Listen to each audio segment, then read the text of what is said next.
Bonjour, alors aujourd'hui je vais vous montrer comment on va réaliser une ceinture en cuir. Alors tout d'abord les outils dont on a besoin. On va avoir besoin d'un réglé, donc un tout petit. Ensuite on va avoir besoin d'un mètre ruban, ce qui va nous permettre de calculer la taille et le surplus en fait qui va nous permettre de fermer la ceinture. Ensuite on a besoin d'un fermoir. Moi je vais faire deux ceintures, donc je vais utiliser deux fermoirs différents. Le premier ça va être des boutons de colle, je ne sais pas si vous connaissez. Si vous connaissez, si vous connaissez pas, pardon, c'est pas très grave parce que je vous montrerai tout à l'heure comment ça s'utilise. C'est très simple et moi je trouve que c'est une bonne fermeture de ceinture. C'est pas cher et ça se trouve assez facilement. Ensuite, pour faire les trous dans la ceinture, on va avoir besoin d'un perforateur à cuir. Pour les boutons de colle, on va avoir besoin d'un petit cutter qui va nous permettre en fait de faire le contre-coup du trou. Enfin sur le trou en fait pour l'utilisation du point de colle, on a besoin d'une petite ouverture au cutter. Donc voilà, une pointe de coupe. Ensuite, on va avoir besoin d'une petite poncette. Je vous en avais déjà parlé, c'est pour égaliser en fait la tranche. C'est pas indispensable, mais c'est plus joli. Moi, je vais utiliser quelque chose que vous n'avez forcément pas chez vous parce que c'est un matériel un peu plus pro. Ça va être pour faire de la décoration. Vous savez, c'est le filet double qui va me permettre de faire un tout petit filet. Vous le verrez tout à l'heure. C'est joli. Moi, je trouve ça joli et maintenant, je suis vraiment habituée à ce petit truc. Cela dit, c'est aussi joli et c'est très simple et ça le fait. Sinon, la teinture pour la fin. Pareil, là c'est pas obligatoire, mais ça c'est plutôt cool pour finir en beauté. Moi j'utilise de la teinture spéciale cuir. Après ça s'en trouve. Ça par exemple, un pot comme ça coûte, je crois que c'est 4,60. Donc voilà, si vous comptez réutiliser, c'est plutôt pas mal. Ensuite, on a besoin d'un coupe-bande. Vous en avez des professionnels qui sont des machines qui coûtent, je ne sais même pas combien d'ailleurs, que vous pouvez retrouver dans des espaces de coworking pour la maroquinerie. Après, bon, avec ça coûte 30 €. Vous pouvez le trouver sur Paris, sur Déco Cuir et tout ça. Et donc, ça permet de couper le cuir assez facilement. Donc, je vais vous montrer comment on le fait après. Voilà, donc la première, on a deux questions à se poser avant de faire notre ceinture. La première, c'est de quelle longueur on va la faire. Et la deuxième, c'est de quelle largeur. Alors, moi, je porte une ceinture, donc j'avais un petit peu piqué à ma mère, et qui est pas très large. Donc, par exemple, là, elle fait 1,4 mm. Et donc par exemple si je regarde mon fermoir, c'est le fermoir en fait qui va nous indiquer quelle est la largeur maximum ou minimum. Donc là par exemple j'ai 1,6. Donc normalement si je fais 1,5 ça sera un peu plus grand que cette ceinture et un peu plus petit que mon fermoir. Donc on va être bon. Ici par exemple j'ai pris en exemple une autre ceinture. Celle-là, elle est plus épaisse. Elle fait 2,4. Moi, j'aime moins le rendu, mais ça, c'est totalement personnel. Mais parce que aussi, moi, je porte que des ceintures à la taille. Enfin, non, à la taille. Bon, en plus, elle est beaucoup trop grande. Du coup, bah oui, forcément, parce que je la porte pas là, c'est quand j'ai un jean. Donc, pour ainsi dire, jamais. Donc, voilà. Mais ça, c'est juste pour vous montrer ce que vous préférez. Là, si vous avez vu, donc je la porte normalement là, et ça dépasse... vous voyez, à peu près de... On va essayer d'être précis. Ouais, de 19 cm, 20. C'est à peu près mes mesures. Il faut à peu près que ça dépasse de 15 cm normalement.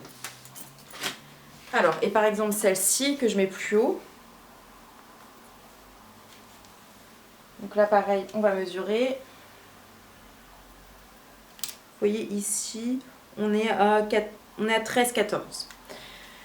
Alors pourquoi il faut que ça dépasse à peu près de 15 cm? C'est parce qu'en fait, une fois que vous aurez dépassé les 15 cm, votre ceinture va avoir tendance à descendre et ça ne sera pas esthétique. Alors que jusqu'à 15 cm à peu près, on peut espérer qu'elle reste bien. Et si jamais vous voulez faire une ceinture plus grande, là je ne vais pas vous montrer parce que c'est plus de travail, il faudra faire ça. Je ne sais plus comment ça s'appelle. C'est quelque chose qui va nous permettre ici de pouvoir maintenir la ceinture et d'en faire quelque chose d'esthétique. J'avais déjà fait une ceinture où j'avais fait ça. Et évidemment, je ne sais pas où je l'ai mise. Mais Mais bon, si on dépasse pas les 15 cm, normalement on n'a pas de souci. Alors on va commencer par couper les bandes. Ah oui, donc là on a parlé de la largeur et maintenant on va parler de la longueur. Donc ce que vous faites, c'est que vous prenez votre tour de taille avec un mètre ruban ou de hanche, peu importe. Donc là on est à 75. Moi comme je vous ai dit, je veux à peu près 15 cm en plus pour pouvoir faire les trous et puis avoir donc cette petite aisance si jamais on grossit et puis avoir le retour qui soit petit. Donc moi je vais faire une ceinture de 90. On peut vérifier, voir si je ne me bourre pas. Donc on fait de 0, 0. Ouais, là on est à 92. Et ben je vais même faire à 92, comme ça je pourrais faire mes ogives au bout. C'est juste une décoration plus en rond. Voilà, 92 c'est très bien. Et pour une ceinture ici, c'est pareil, vous prenez votre tour de taille plus 15. C'est parti, on va aller couper notre bande. Je vais vous montrer comment fonctionne le coupe-bande. On a besoin d'être sur une table et donc de tirer avec le coupe-bande. Donc je vais vous réexpliquer un petit peu comment ça marche. Alors, en fait vous avez quelque chose qui va pivoter, enfin glisser ici. Ici là, vous ne le voyez pas, mais vous avez une... Je vais montrer ici. Ici vous avez une lame. Ah bah c'est mieux de ce côté-là, vous avez une lame. Et ici en fait vous avez la largeur de votre découpe. Donc en fait ici vous allez régler. Donc moi j'ai décidé que je voulais du 1,5. On essaye d'être bien précis, on tourne. Voilà, donc là j'ai du 1,5. Je préfère vérifier que je sois bien à 1,5. Alors, je vais juste bien régler parce que vu que ça se tourne un peu, et que c'est le moment où je pense qu'il faut être le plus précis et que ça pivote un peu. Voilà, 1,5. Et voilà, on est à 1,5. Une fois qu'on a ça, on ouvre ici pour faire passer le cuir. Donc ça, on tourne avec la petite molette ici. On va écarter les deux. Il faut bien que le cuir passe quand même. Ah, j'ai un peu trop serré. Là, on regarde si ça passerait. Oui, très bien. C'est pas dur, c'est un peu long, mais c'est pas dur. C'est juste qu'il faut juste bien régler l'appareil. Parce qu'après, notre découpe, on n'a pas droit à l'erreur. Et après, une fois qu'on a bien écarté pour pouvoir avoir suffisamment de place, on n'a que 2 molettes, hein, donc ça va très vite quand même. Voilà, donc là c'est réglé. On va à côté d'une table. Ce que je vais faire, c'est que je vais appuyer d'un côté sur mon cuir et de l'autre, je vais faire glisser mon cuir. Enfin, mon appareil, pardon. Au préalable, je vais faire une petite marque à 90. Comme ça, je ne vais pas couper plus de cuir que nécessaire.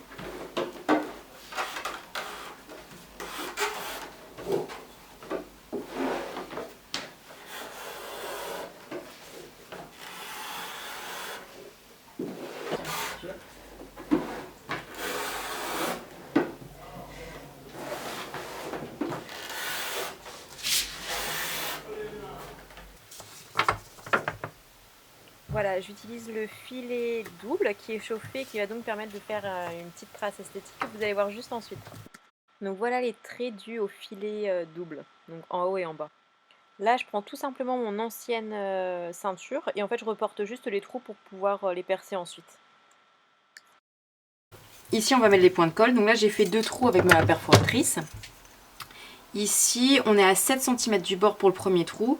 Et ici on est à 3 après. Donc cet écart qu'on retrouve ici de 3 cm, on devrait évidemment le retrouver de l'autre côté. Là on a les trous pour régler. Alors les points de colle ça marche comment? Donc ça se décompose en 2 parties. On a la partie de la vis. Donc ça c'est la petite vis. Dessus je vais venir visser mon point de colle. Un point de colle ça se caractérise avec une petite boule au bout. Et une petite tige qui est de diamètre moins important que la petite boule. C'est pour ça que de l'autre côté, on va faire des trous et on va devoir faire des entailles pour permettre de passer la petite boule. Et qu'après, ça tienne. Voilà. Donc là c'est ce que ça donne et c'est ce qui va ressortir de l'autre côté. Donc là par exemple j'ai fait 2 trous, je vais continuer les trous mais pour vous montrer. Et donc à la fin on aura une ceinture qui fera ça. Donc là on va continuer les trous. Comment j'ai fait? En gros j'ai mis mon 15 cm, là j'ai mis un peu plus de 15 cm. Je mets combien? Là j'ai mis 20 parce qu'en fait c'est un cuir très dur donc en fait ça va rester bien comme il faut, rigide. Et comme ça elle peut convenir à plus de personnes en fait. Donc j'ai fait mon trou de milieu ici, j'en fais un avant de 3 à 3 cm. Et du coup là j'ai fait des petites marques. Et là donc par exemple je vais en faire un. Donc on fait attention à bien centrer. Ok. Donc une fois qu'on a fait ces trous, si jamais on passe directement en fait là, on va pas pouvoir enfoncer. C'est pour ça qu'il nous faut la petite entaille. La petite entaille, on le fait vers le bas de la ceinture avec une pointe de coupe. Alors c'est une entaille qui fait à peu près 4 mm. Ça peut être un peu plus grand, un peu plus bas. C'est ce qui va permettre vraiment de faire passer le haut du bouton. Donc on regarde que c'est bien entaillé.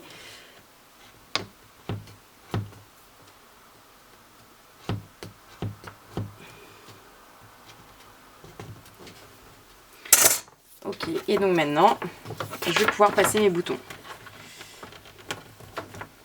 Alors, normalement, ouais voilà, c'est bon. D'où les 3 cm, il faut respecter. Voilà.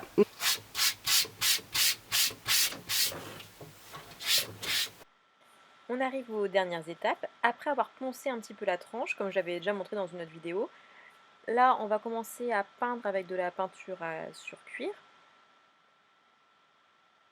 Et ensuite ça pareil, c'est l'asticage. Donc là j'ai mis un peu de cire et maintenant je vais frotter avec un chiffon pour retirer l'excédent de cire. Voilà, donc les ceintures sont finies. Je vais commencer par vous montrer celle avec les points de colle. Donc on la met comme ceci. Les points de colle ils sont déplaçables, vu qu'ils sont juste vissés. Ce qui fait qu'on peut les mettre ici si on a besoin de plus d'aisance. Mais ça permet en fait de se mettre assez juste et de finir par pas trop dépasser ici. Donc là il n'y a pas trop, donc le mieux c'est d'utiliser ces 2 trous. Après, si on doit utiliser ceux d'après, faut que je rende le ventre du coup, c'est pas gênant non plus. Donc voilà ce que ça donne. Voilà. Je vais vous montrer les 2 autres. Noir sur noir, on pourrait croire que ça ne rend rien. Mais c'est pas si mal.